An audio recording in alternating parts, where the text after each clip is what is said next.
Está começando mais um episódio do Schunk Inovação em Foco. E no episódio de hoje vamos falar sobre o futuro nas salas de ferramenta. E para isso recebemos aqui Elias Godoy, técnico em mecânico de usinagem pelo Senai, com bacharelado em engenharia de produção pela FMU e possui ampla experiência em processo de usinagem. Está há mais 6 anos na Zoller, onde desenvolveu sua carreira em vendas e mais recentemente assumiu a posição de diretor-geral da organização.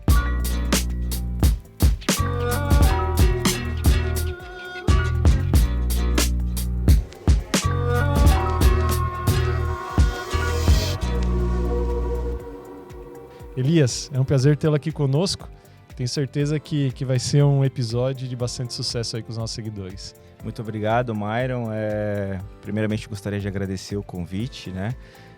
Parabenizá-los pelo projeto, né? A Schunk do Brasil. E é isso. Espero poder contribuir, né? Para o nosso público, para os nossos clientes, parceiros, com bastante informação. Né? Muito legal. E Elias, eu acho que a gente pode começar contando um pouquinho da sua trajetória. Você tem aí bastante experiência aí no segmento de usinagem, agora há 6 anos aí na Zoller também, trabalhando na linha de presets. Conta um pouquinho aí da sua história, da sua carreira para o nosso público. Legal.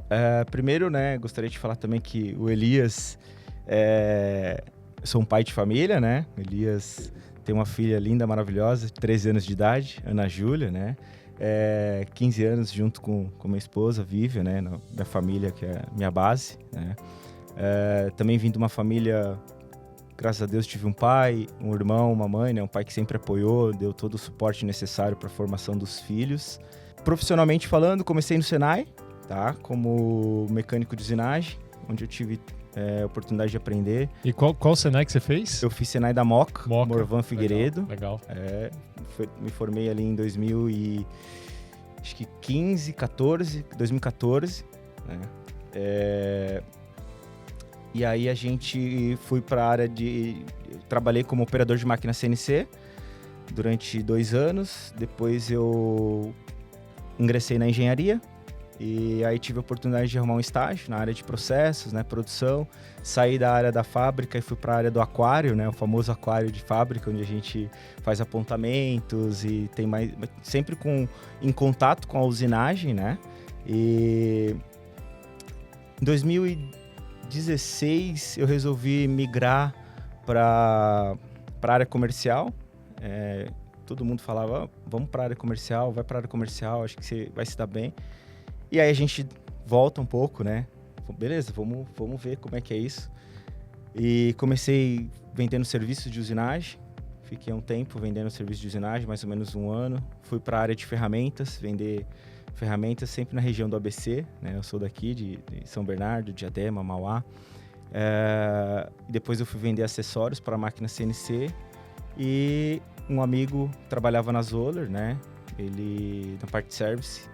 Olha, tem uma vaga lá de vendedor, vem trabalhar com a gente.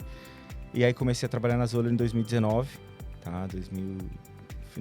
Começo de 2019. E tô aí, até hoje, né? Vendedor, depois passei para gerente, agora recentemente recebi o convite para estar assumindo a direção da Zoller, né? Para algumas mudanças aí de estratégia.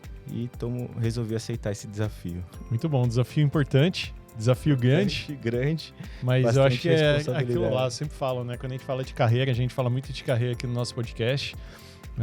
Às vezes a gente precisa tomar alguns riscos aí para realmente a gente aprender, a gente crescer na nossa carreira e seguir em frente. Muito quando a gente faz algumas apresentações aí para a Senai, para esse pessoal, esses jovens que estão entrando na indústria, a gente fala muito sobre isso, né? Às vezes a gente precisa dar um passo à frente, às vezes se arriscar um pouquinho mais para a gente conseguir depois colher os frutos, né? Então faz parte. Mas, de novo, uma maneira estruturada, né? Você também não vai dar um passo à frente sem nenhuma estruturação, e eu tenho certeza que você fez dessa forma, né, Elias? Exatamente. Né? A gente tem que ter certeza, né? De aceitar esse desafio, ter certeza de que a gente está pronto. É claro que a gente aprende cada dia, né? Com pessoas como o Myron, pessoas que estão à frente de empresas há mais tempo, a gente tenta... ajuda, né? Conselhos e claro, que nem você falou, o aprendizado é todo dia, né? Todo dia a gente vai aprendendo, A equipe é muito boa, né? Então é isso. Muito bom. Muito bom. E aí a gente falando sobre Zoller, né? Talvez nem todo mundo que esteja nos escutando, nos vendo, conhece a Zoller. Quem que é a Zoller? O que ela traz aqui para o mercado nacional? Bom, vamos lá. A Zoller, ela é uma empresa alemã, né? Uma multinacional alemã. Esse ano, 2025, nós estamos completando 80 anos. Então, a Zoller ela foi fundada em 1945, né, pós-guerra. É uma empresa familiar, que hoje está na sua 3ª geração. Né? Então, o fundador foi o Alfred Zoller, depois o filho assumiu o Eberhard Zoller, e agora nós temos à frente o Christopher Zoller e o Alexander Zoller, e a irmã deles também, a Inês, que faz a parte de financeiro da Zoller. No Brasil, a Zoller ela está como uma subsidiária desde 2019, 20, né? 2019 começaram as tratativas e 2020 virou Zoller do Brasil. Mas a Zoller sempre foi representada por uma outra empresa, né? A Bermat, muita gente que deve conhecer, né? Conhece.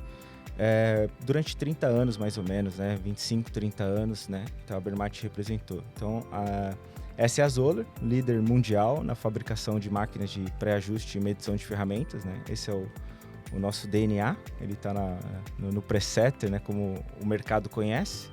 E é isso, é uma empresa global, 68 países nós estamos presentes, né?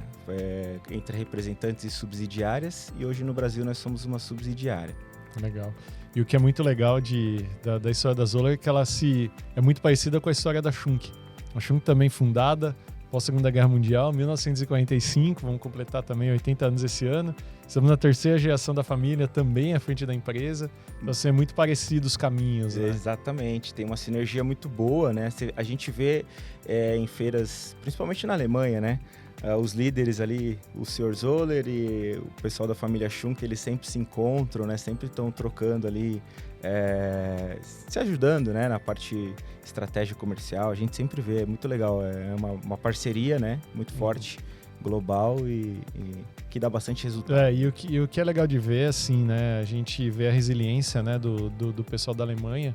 Pós-Segunda Guerra Mundial, eles não tinham para onde caminhar e falaram, não, vamos iniciar a empresa. Então, muitas começaram com uma ferramentaria, começaram com uma manutenção, às vezes no quintal de casa, e se tornaram empresas mundiais, como a Zoller, como a Schunk, entre outras aí também no mercado que surgiram pós-Segunda Guerra, né? Exatamente, foi assim mesmo que começou a Zoller. Como que a Zoller começou? Também foi porque a Schunk começou com uma oficina mecânica. Como que foi a Zoller? Foi exatamente assim, uma oficina mecânica, né, de garagem do Alfred Zoller, fazendo pequenos reparos em maquinário. Mesma coisa da Schunk. Exatamente. E aí, em 1968, tá? Ou é 68 ou 65, mas creio que seja... Nos anos 60. Nos anos 60, que veio o primeiro presetter. Tá. A primeira máquina de pré-ajuste e medição de ferramentas fora, né? Que é uma máquina horizontal, ela existe até hoje lá na entrada da Zoller, lá na Alemanha, né? Onde fica lá nosso headquarter, lá a matriz.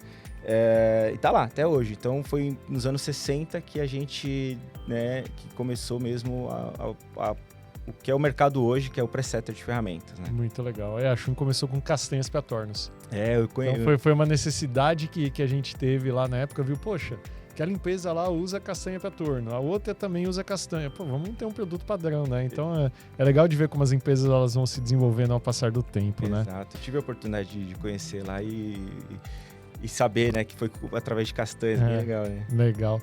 Agora falando um pouquinho sobre indústria nacional e indústria mundial. A gente sabe que tem uma grande diferença do que tem lá fora, aqui dentro. Mas eu tenho visto com uma grande frequência o desenvolvimento da indústria nacional em relação às novas tecnologias.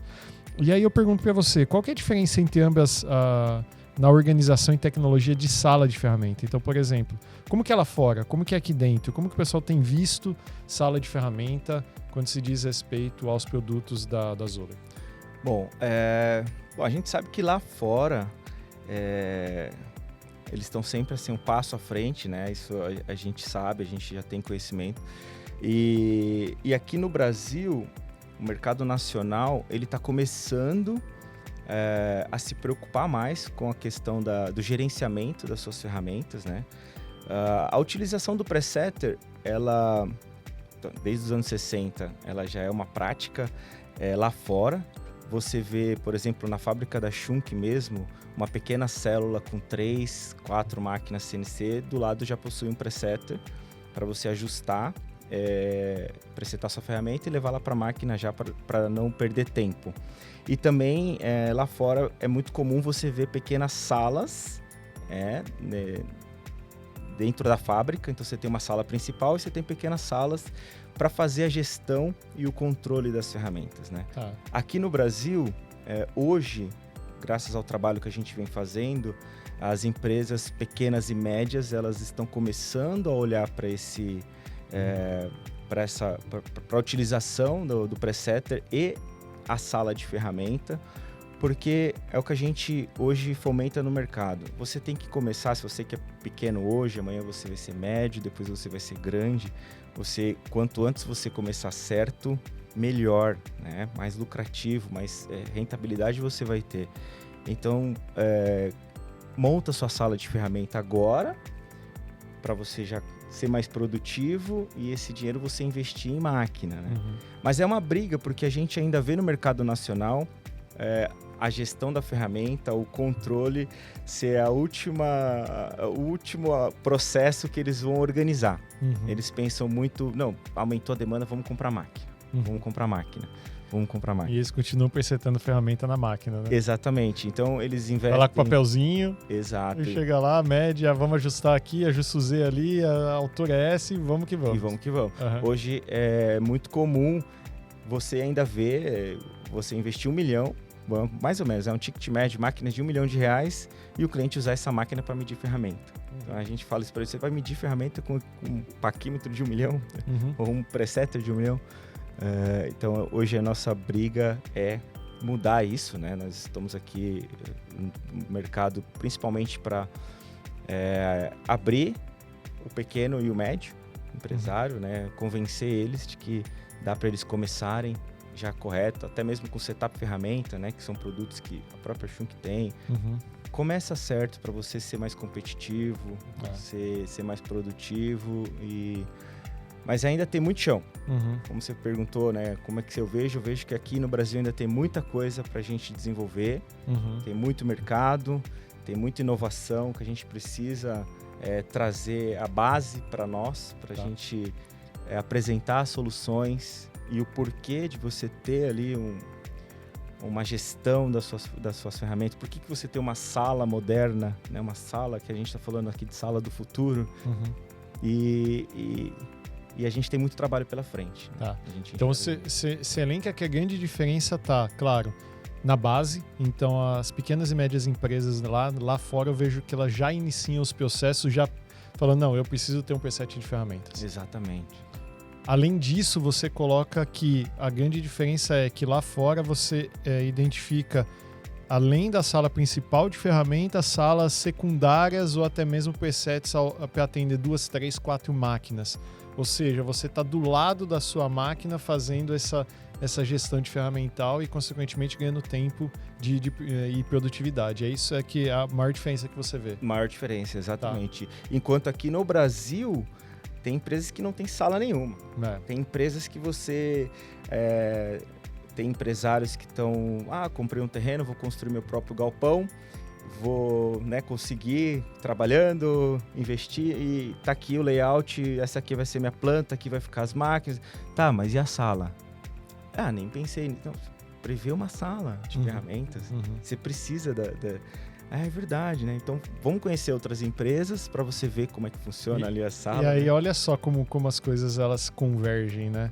Aí, às vezes, você pega uma empresa que não tem sala de ferramenta, faz o preset na máquina, e aí ele começa a usinar um bloco que vai fazer um molde lá. Vamos citar isso.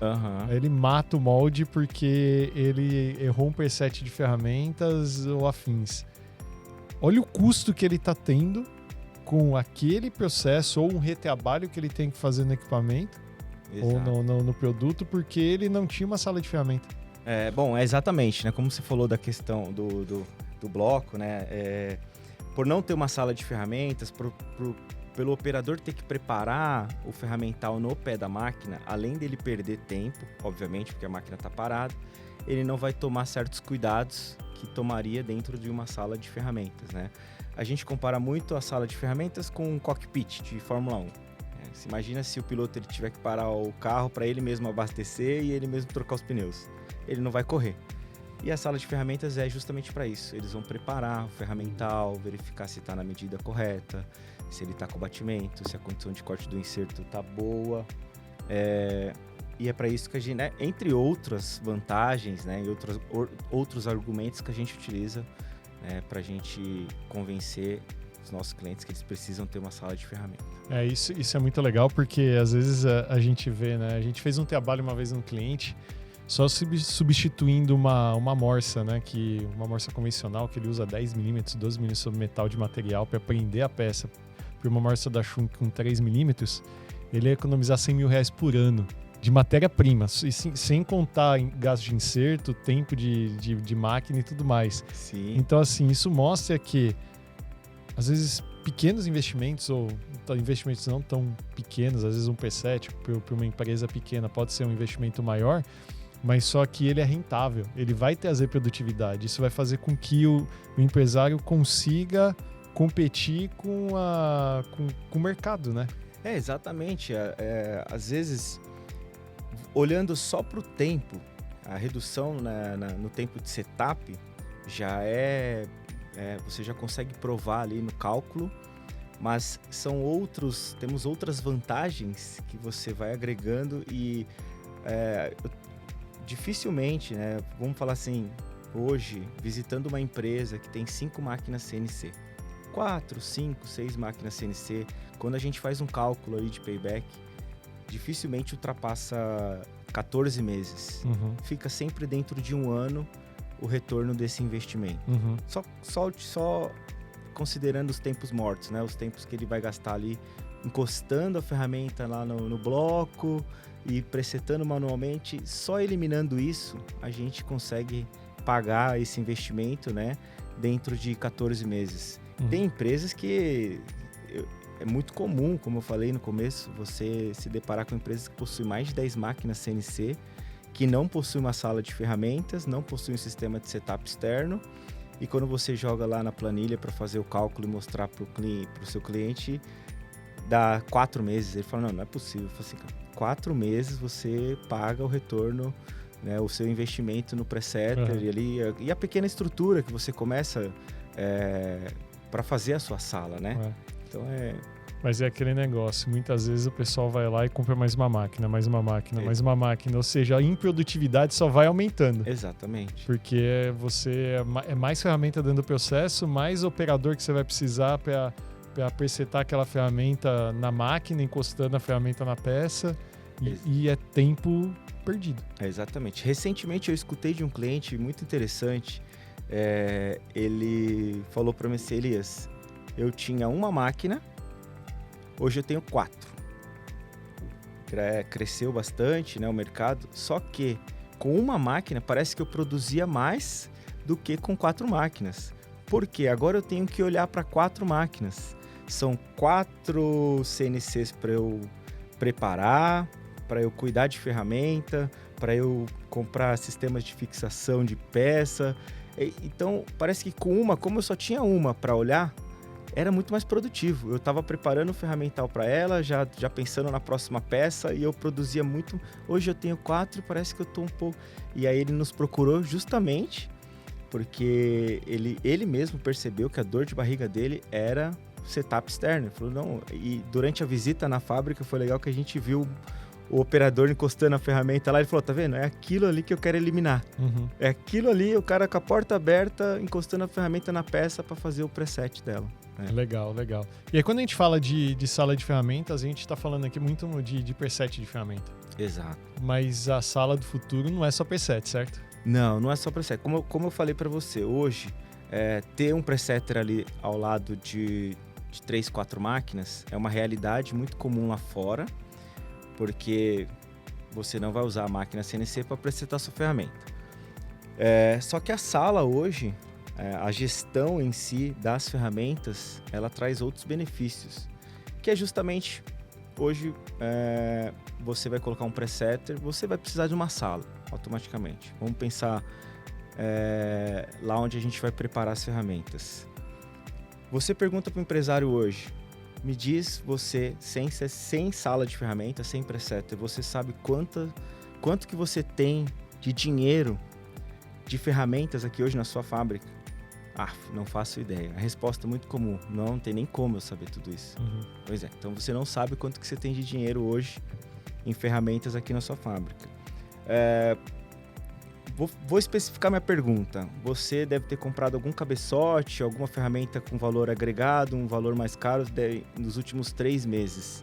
Você sabe me dizer se essa sua ferramenta ela ainda existe? Se ela ainda está boa? Se ela ainda corta? Não, também não sei, preciso ver. E você sabe me dizer onde que ela tá? Também não sei te dizer onde que ela tá. Então aí entra a sala de ferramenta do futuro, que a gente considera, que a gente coloca, né? A Zoller hoje, ela vem com soluções que é para uma gestão, né? A digitalização dessas ferramentas, para você saber exatamente o que você tem hoje de ferramenta na sua fábrica, onde que está a sua ferramenta hoje na sua fábrica, e o quanto que ela ainda corta, o quanto que ela já cortou, né?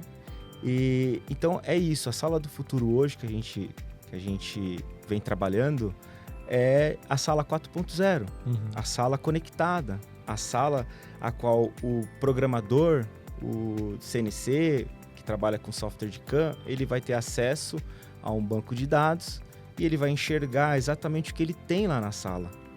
Né? E onde que está aquela ferramenta? Se aquela ferramenta, ou se ele vai precisar comprar novas ferramentas para poder um projeto novo. Eu não tenho, vamos ter que desenvolver. Então ele tem tempo para desenvolver esse ferramental com seus fornecedores antes de chegar lá na máquina e falar assim, vamos fazer a peça. Tá, vai estar faltando uma broca aqui, diâmetro de 10 mm com comprimento de 300. O programador colocou aqui, mas não existe essa broca. Temos que comprar. Então, desceu a peça para a fábrica, né, para produção, e o ferramental não foi... Ninguém sabia se tinha ou não, se existia ou não aquela ferramenta. Ou, ela existe, tá lá. Em algum lugar, ela tá lá na fábrica. Vai saber aonde. Vai saber aonde. E aí o Zezinho, o Joãozinho trombou, quebrou a ferramenta, não falou para ninguém, deixou lá na gaveta. E quando for precisar da ferramenta, cadê? Então, a sala de ferramentas hoje, a ideia da Zoller, a ideia não, né? Hoje o nosso foco o presetter, a gente já é bastante conhecido no mercado, né? É o nosso core business, como eu falei, em 1968, a gente começou nos anos 60. Só que hoje a gente está indo para a solução completa, que é a digitalização, que é a gestão, né, de todas as ferramentas, a gestão dos dispositivos também. Então, nós temos soluções que ela vai digitalizar o processo e evitar também tempos de parada de máquina por falta de ferramenta ou por, né, você sabe, deu algum problema lá na usinagem porque não verificou antes se estava ou não, né? Junto com o software de CAM, se tinha ou não. Então é isso. Hoje a sala de ferramentas do futuro, que as empresas, já temos alguns projetos aqui no Brasil, algumas empresas que já compraram a ideia, que investiram em armários eletrônicos, investiram no software de gestão, investiram também no presetter, num sistema de balanceamento, justamente para você evitar paradas de máquinas lá na fábrica. Você sabe que hoje o objetivo é tempo, né? É redução de tempo, produtividade. Exatamente. E o tempo é onde a gente trabalha para a gente não parar a máquina, né? Fornecer soluções para não parar a máquina por falta de ferramenta, para presetar a ferramenta. Então, são essas as soluções que a gente... E aí também entra naquele ponto. Eu tenho visto que cada vez mais as empresas, elas têm trabalhado da seguinte questão. O operador que está lá na máquina, ele vai controlar o processo da própria máquina que ele está. Mas todas as informações de ferramenta, todas as informações de comunicação, ajuste de preset, já vão vir da sala de ferramenta pronto. Ou do PCP, por exemplo.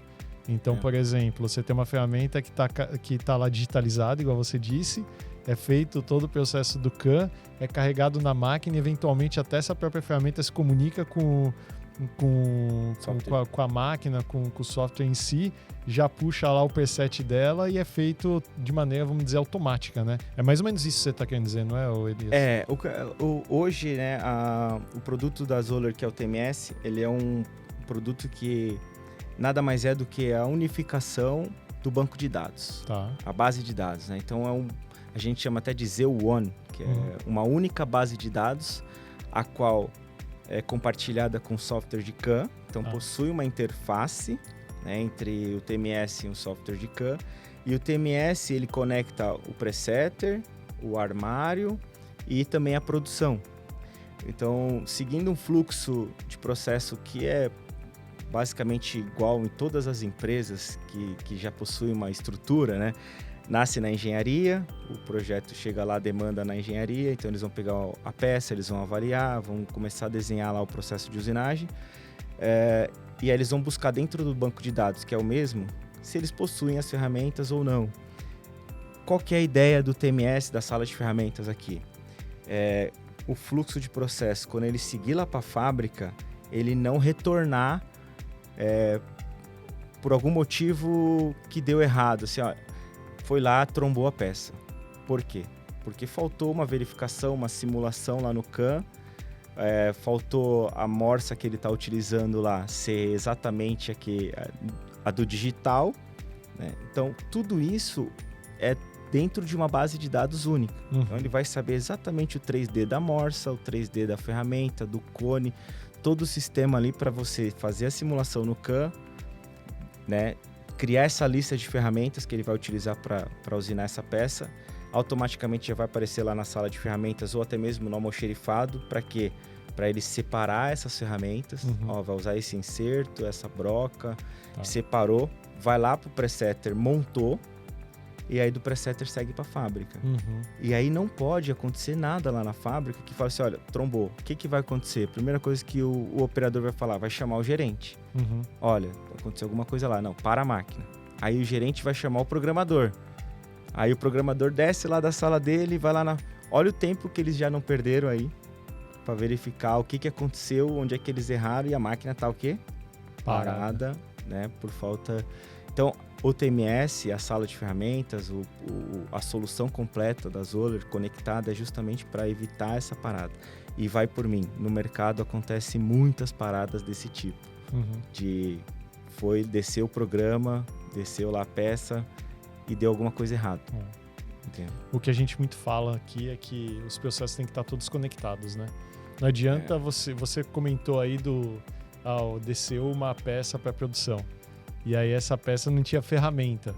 O que isso mostra? Que o processo não está conectado. E tem que estar conectado desde a entrada, desde o orçamento, a venda, compra de matéria-prima, análise de processo, PCP, programação, produção, expedição e acabou. Qualidade e tudo mais. Então tem que estar conectado. O grande problema que eu vejo hoje nas empresas é justamente esse. Às vezes você tem uma planilhinha de Excel que o A controla o processo dele, o B controla em Word e o C controla no ERP. Exato. E aí quando você vai juntar um com o outro, nenhum se conversa. Dá muita divergência. E aí o que você contou, aconteceu um caso muito engraçado comigo quando eu trabalhava com ferramenta, fui fazer um teste em Manaus. Demorou 6 semanas para produzir uma ferramenta. Eu lembro até hoje isso. Levei na mala a ferramenta tal para fazer o teste lá. Tinha uma ferramenta. Eu só tinha uma chance de fazer dar certo. O operador, deixa comigo. Eu vou fazer o ajuste e vou acertar a programação. Aí ele foi lá, era um alargador, chegou no furo assim e falou, pô, agora tá presetado. Ele não subiu o Z e avançou a máquina. Adivinha o que aconteceu? Estourou. Bateu no dispositivo e quebrou a ferramenta. Ou seja, nem testar, testei.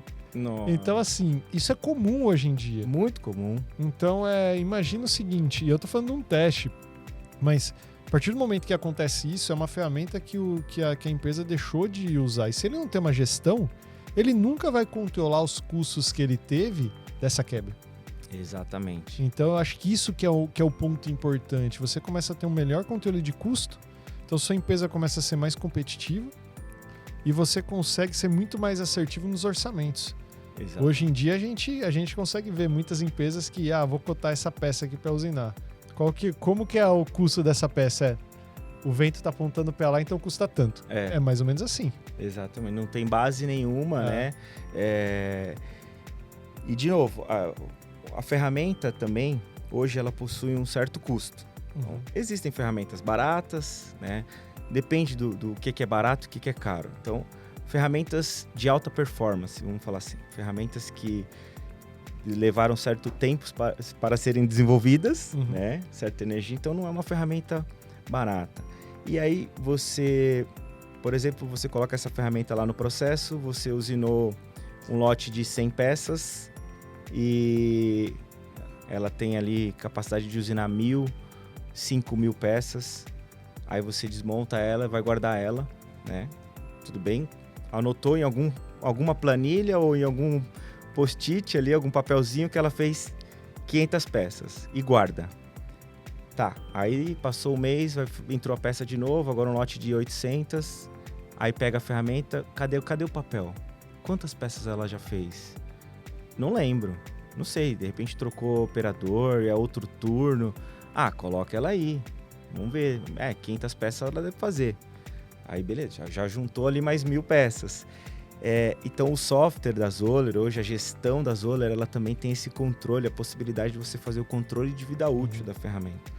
Porque aí, vamos supor que essa ferramenta já chegou a fazer 9.000 peças, mas perdeu esse controle. Ela já trabalhou tanto, ela está tão cansada, colocou lá para fazer um lote de 1.000, no meio do lote ela estoura, ela quebra, então ela mata uma peça, e a peça pode ser cara, pode ter valor.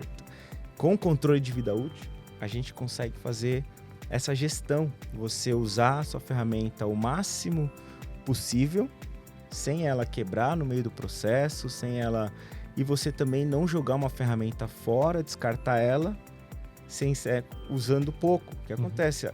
Eu não sei se essa ferramenta é nova ou não, e por via das dúvidas, o que você faz? Troca, põe uma nova. Mas ela só usinou 50, só que você não sabe mais. Você perdeu o controle, né? Então, a sala, né, hoje, a sala de ferramentas do futuro, a gente tem hoje soluções para todo esse gerenciamento, toda essa gestão. Né? Além de conectar com o CAM, conectar a engenharia, conectar com o almoxerifado, que faz a compra, conectar com a preparação da ferramenta e levar essa informação lá para o CNC e depois tirar essa informação do CNC. Tudo bem, parou o lote, acabou, atualiza tudo legal. E guarda. Outro dia a gente foi vender um porta-ferramenta para um cliente, a gente falou, não, o nosso porta-ferramenta baseado em cima do seu processo aí deve dar um ganho de vida útil de ferramenta uns 30%. Sabe qual foi a resposta? Eu nem sei quanto que as minhas ferramentas fazem, como que eu vou ter um ganho de 30%? Exato. Então, assim, justamente por causa disso, você usinou uma peça, daqui a pouco você usinou 10, daqui a pouco usinou 50. Só que você não sabe se a mesma ferramenta fez tudo isso ou se você trocou ferramenta no processo, né? Se você não tiver essa gestão. Exato. Eu já fui operador de máquina, como eu falei. Saí do Senai, terminei o Senai, fui trabalhar como operador de máquina CNC. E sempre que iniciava meu turno, a primeira coisa que eu fazia era virar os insertos. Eu sei muito bem, eu virava, trocava a broca, porque eu queria começar o trabalho sem ter que jogar corretor lá na peça, sem ter que me preocupar em ter que trocar, né? Só queria fazer a peça. E isso é muito comum na indústria, é muito comum. Então, a gente vê hoje empresas aqui no mercado nacional já praticando, tirando até a responsabilidade do operador dele ter que virar o inserto. Deu a vida útil, fez a quantidade de peça, leva lá, vai lá na sala. Não pode parar? Faz uma gêmea, monta uma ferramenta igual, né? Tira uma pela outra, deixa lá ao lado da máquina que vai vir alguém para pegar aquela ferramenta e virar os insertos. Isso acontece muito em empresas como Tupi, por exemplo, eu vejo isso acontecer, né? Empresa que não pode parar. Então, é uma ferramenta que ela faz ali 15 peças, precisa trocar, monta 2, 3 iguais, né? Vai vir alguém ali para trocar, não precisa nem o operador sair de lá, porque a máquina não pode parar.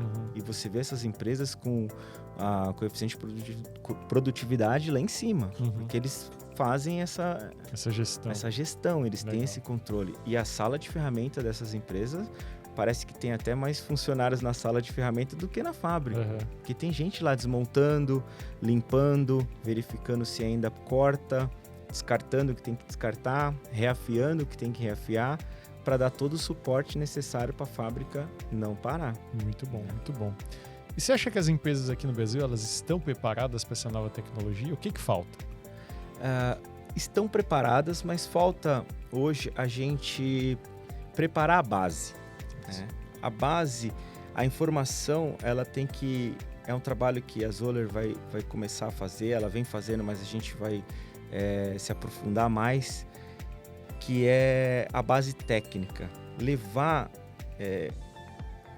essas informações, essas tecnologias para as escolas, para os jovens, ou trazer eles para dentro de projetos a qual eles possam ter contato com isso, ver isso funcionando, para eles levarem isso lá para frente, né? Eles propagarem, né? Justamente porque o empresário, ele não tem tempo, ele está lá ocupado com outras coisas, né? O empresário no Brasil, a gente tem que parabenizar eles, tirar o chapéu para quem tem coragem de empreender hoje no Brasil, mas ele tem que confiar no seu engenheiro, naquele jovem que ele contratou, e esse jovem ele vai vir com ideias, ele vai vir com tecnologia. Falta também a gente trabalhar a questão do custo, né? Não é que tem um custo, é um investimento. A gente trabalha você sabe, nós somos empresas alemãs e vem lá da Europa, né? Tem um certo valor, chega aqui o governo, nossa moeda, barra ali na questão de valores e investimento. Mas tudo é possível da gente mostrar um retorno. Né? Não é porque, falando da sala de novo, é um armário eletrônico que custa X, mas esse X ele vai se pagar. Ele vai se pagar porque ele vai reduzir custos com ferramenta, ele vai eliminar tempos, ele vai se pagar. Então, falta também a gente abrir a cabeça, trabalhar para provar, né, mostrar os argumentos ali para o empresário enxergar. Sim. Tem retorno aqui. Isso com certeza. Não é um investimento que não é um gasto. Que não, exatamente. A gente tem que propagar aquela mensagem de que não é o preço, é o valor que está sendo agregado. Exato. E eu acho que isso que você tocou nesse ponto aí faz parte de um dos nossos valores, né? É justamente trabalhar esses jovens para que eles tenham acesso a esse tipo de informação. Quando eles forem para a indústria, eles estarem preparados para usar isso. Elias, a gente está chegando no final do nosso podcast, passou rápido. Muito rápido. Bom. E eu deixo um espaço para você para uma última mensagem. O que você gostaria de passar para o nosso público? Bom, obrigado novamente, tá, pelo convite. Desculpa se eu fiquei um pouco nervoso, esse é meu primeiro podcast.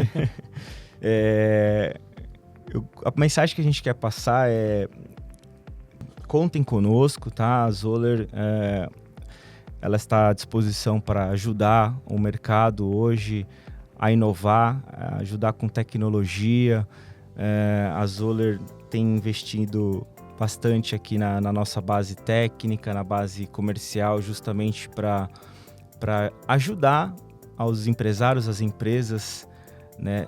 Não só também na parte de gestão de ferramenta, mas no processo como um todo, né? A gente quer levar a informação para os nossos clientes. Então, a minha mensagem é essa: conte com a gente, tá? Conte com a Zoller para o que for preciso. A gente está aqui para dar o suporte necessário, né? Acreditem no nosso país, no nosso Brasil. A gente tem capacidade de se tornar uma potência, né? A gente tem muito ainda o que crescer, né? Acreditem nas tecnologias, nos deem a oportunidade, que nós vamos provar o nosso valor. É isso aí, muito bom. Excelente mensagem.